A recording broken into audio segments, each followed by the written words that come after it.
trade করছি মাইনা loan লাগবো নাইলে বাইরে বাম আমার মা রে লাগলে বিধবা বানায়াম তো সিদ্ধান্ত মাইনা লিখব মাইনা লিখছে না কি সিদ্ধান্ত করতে রে কি সিদ্ধান্ত আম্মা ওইটাই তুমি কইছো না দাবার ভাত খাবে না আমরা কইছি আমার আম্মা তোমার ভাত খাইতো না আইতো না পরে মাইনা লিখছে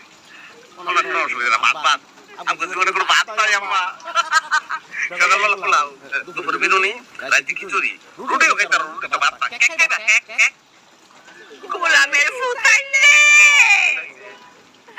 আরে আমি তো এটা কইছি না আমি কইছি আমি এইটা ঘর করতাম না এইটা ঘর কই এলে ঘর আছে ঘরে তোমার বাপের না আমার নানার না গন্না আমি এইটা সংসার করতাম না বিশ্বাস হয় কিন্তু কথা কইতারে না ওর কেমন লাগে সবাই ভেঙে কইছে